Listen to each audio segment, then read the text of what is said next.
You have spent your entire life trying to be the perfect peacemaker. You are the one who never complains, the one who always helps, and the one who believes that this is the only path to being loved. But have you ever stopped to ask yourself why being so good leaves you feeling so incredibly empty, exhausted, and alone? I'm Amelia, and today we are going to dismantle the good girl conditioning. This is the silent and destructive program that tricks you into trading your authentic self for approval. I want to show you why your niceness is actually the biggest barrier to the love you desperately want. Pay attention, because in 90 seconds, I am going to reveal the one question that will prove whether you are being truly kind or just terrified.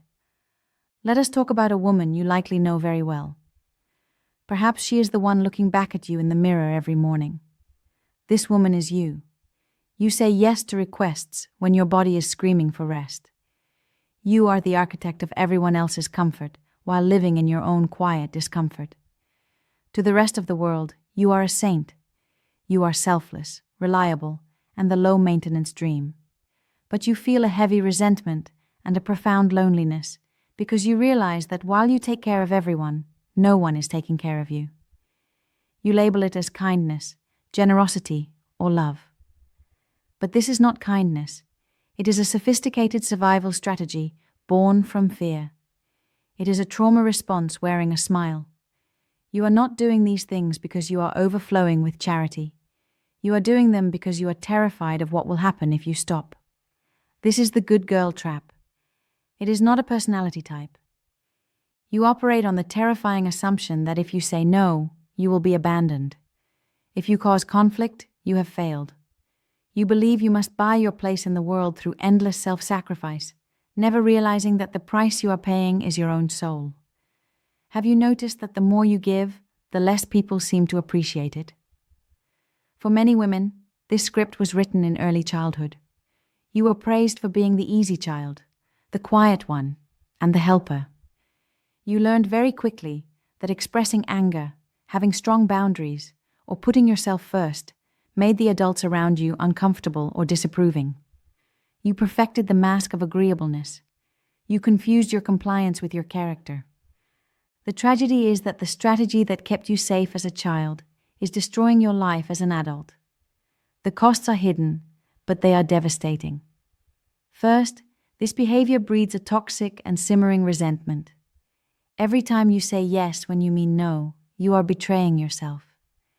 You are telling your subconscious that you do not matter. You swallow your frustration to keep the peace, but buried feelings do not die. They turn into bitterness. You end up hating the very people you are helping, secretly angry that they do not read your mind and give you the care you refuse to ask for. Think about your closest relationships. Are they real? Being a good girl assassinates true intimacy. A relationship cannot exist without truth, and if you are always nice, you are never real. If your partner only knows the version of you that agrees, smiles, and accommodates, they do not know you. You cannot feel truly loved if you are hiding the messy, complex, real human being underneath the mask. Conflict is not the enemy of connection. It is the pathway to it. If you do not hear anything else today, hear this. Your niceness is actually a form of subconscious manipulation. I know that sounds harsh, but stay with me. When you are nice to avoid conflict, you are not being honest. You are managing the other person's perception of you so they won't leave. It is a way to control the environment so you never have to feel the sting of rejection. But this control comes at a price. You become a beacon for unbalanced relationships. When you operate with zero boundaries, you attract people who have zero respect. It is a lock and key dynamic. Your overgiving naturally attracts overtakers. You attract narcissists and energy vampires who are looking for someone to exploit. You teach people how to treat you. If you teach them that you are an endless resource to be mined with no needs of your own, they will learn that lesson perfectly, and they will bleed you dry. This path leads to total spiritual burnout. It is exhausting to constantly monitor the emotional temperature of a room. It is a full-time job to anticipate everyone's needs before they even ask. Eventually, you become so disconnected from your internal guidance system that you lose your sense of self. You reach a point where if someone asks what you want for dinner, you genuinely do not know. You have not asked yourself what you want in years. This is the ultimate loss. In trying to be everything to everyone, you become nothing to yourself. So, how do we break out of this cage? Healing is not about flipping a switch and becoming selfish. It is about moving from being nice to being authentic. Step 1 is to train your no muscle. If you have not set a boundary in years, your no muscle is atrophied. Do not try to lift a heavy weight immediately. Start small. Practice on low-stakes situations. When a clerk tries to upsell you, say no. When you get an invite to a party you dread, decline it. Stop giving the automatic yes. Buy yourself time. Memorize this phrase. Let me check my capacity and get back to you. Each small refusal is a victory for your self-respect. Step 2 is to consult your internal compass. Before you commit to anything, implement a mandatory pause. Close your eyes and scan your body.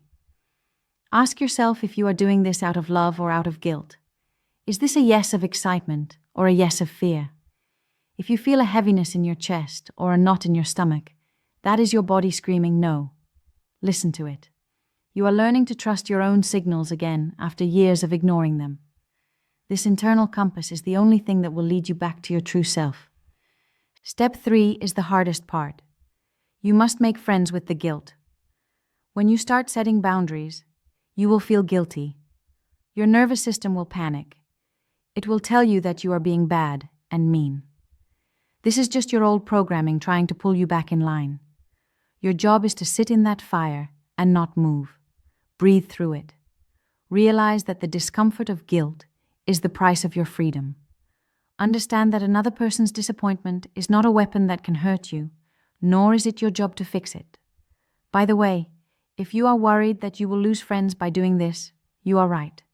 You will lose the people who were only there for what you could do for them, but you will finally make room for people who love you for who you are.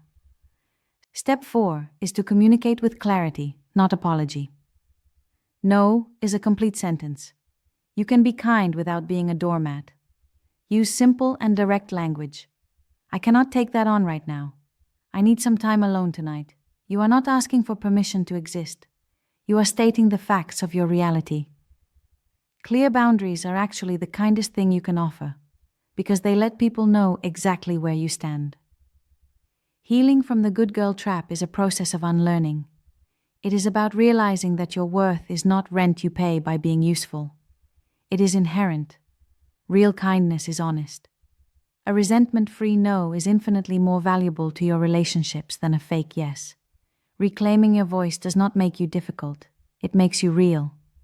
And the right people, the ones who truly love you, will not run away when you show them your boundaries. They will be relieved to finally meet the real woman behind the mask. They have been waiting for her. What is one area in your life where you are saying yes, but desperately want to say no? Tell me in the comments below. If you are ready to stop performing and start living an authentic life, make sure you subscribe.